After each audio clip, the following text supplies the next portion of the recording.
What did you do with the money? What do I do with the money? Yeah, the money that your dad gave you for voice lessons. Oh, No, that's just a joke. The first time I heard this one, my left ear fell off. Well, two things, or two people, and then one more person, so three people. I predict in 500 years, the only Motown artists that will be remembered will be Stevie Wonder and Aretha Franklin, based alone on their sales as being the only two Motown artists at current to sell above 75 million records, claimed but not certified units. So first off, Stevie Wonder, U.S.-based, 1961 to present, funk, R&B, and soul, certified units 38.7 million, claimed sales 100 million units. Aretha Franklin, United States, 1956, she died in 2018, soul, jazz, blues, and R&B, certified units 26.6 million, claimed sales 75 million. Lee, who else deserves to be remembered from Motown in 25, 22, and 500 years hence besides Stevie Wonder and Aretha Franklin? Wait, I'm not done. Stevie Wonder and Aretha Franklin, the king and queen of Motown, according to record sales. The best-selling artists of all time Wikipedia list is where I got this from.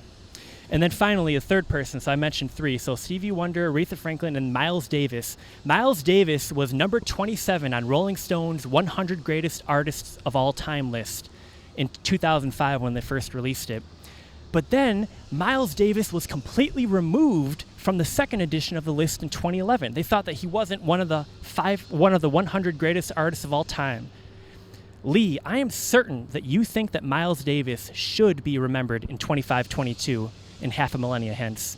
What other jazz greats or Motown greats should be remembered in 500 years? Name some names of jazz geniuses worthy of listening to in 5 centuries, as well as Motown as well, because again, the best-selling Motown artists, Aretha Franklin and Stevie Wonder. Stevie Wonder sold 100 million, Aretha sold 75 million.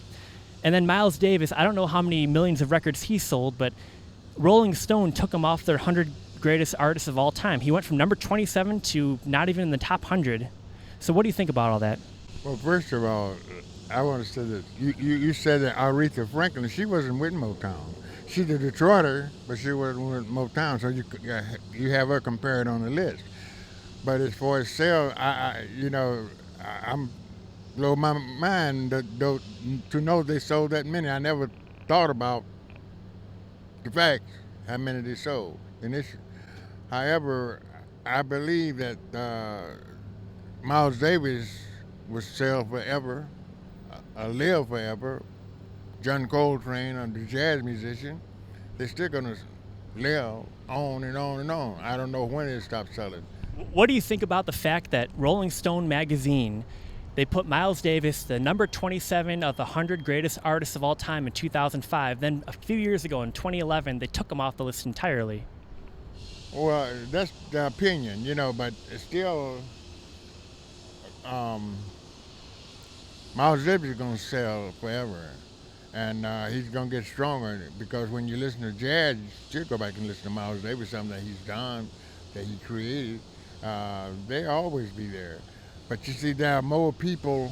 And then, too, another thing has to do with promoting the person. See, black doesn't get the promotion that the white get.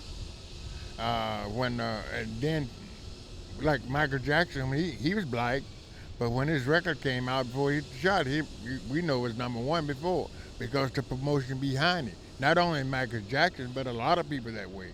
And then there are more Caucasian, or whatever you want to call it, who there are more of them than us. Follow me? Yeah. And so they're going to sell more.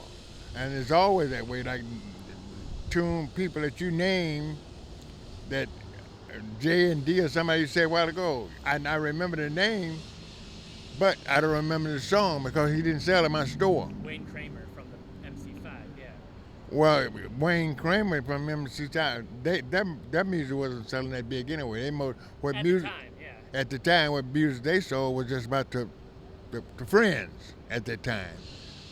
So, in 500 years hence, who are some jazz artists that you think should be remembered besides Miles Davis? Obviously, Miles Davis. John Coltrane. Of course, John Coltrane. The more he played, he's gonna get exposed. The more he's gonna be popular. Yet he still is the number one in his categories. Nobody like him on what he's done, achieved. You understand? Compared to what? I mean, some people compare it to sales. Some people compare it to performance. Okay, and some people like the beat. They don't know nothing about the music, just the beat. The rhythm or whatever. So I'm just what I'm saying. When you're comparing them, compared to what? You see, I don't compare them that way. They're all good in their own categories. Number one artist, number one Picasso. All right? It's number one Picasso. One of the top selling, yeah. Well, the top selling artist in the world right now is Michelangelo. He still got his own way. He's the Picasso. You can tell his painting. Yes, sir. That's his identity. Signature, yeah. It's his signature. Same with John Coltrane. Same with Miles Davis. That's trumpet player, but there's only one Miles Davis. Hard to compare that. Right. So that's what I said. Compared to what? And like trumpet player, calling what mood I am. Some mood I want to be Freddie Hubbard. A lot of people like Lee Morgan, but Lee Morgan, to me, he was just an ordinary player. To me, extraordinary, but his improvising, his idea was different because that's where you leave a person. That's where he comes his own identity. When you're copying something, who's the best copier? You know? Yeah. Everybody want to sound like Charlie Parker. Everybody play the horn want to sound like the Bird. But, you know, and we used to put that game in playing Charlie Parker. They put on something, ask who it is. And it's hard to know Son and Stitt from Charlie Parker. But I could tell the difference from Bird and Stitt.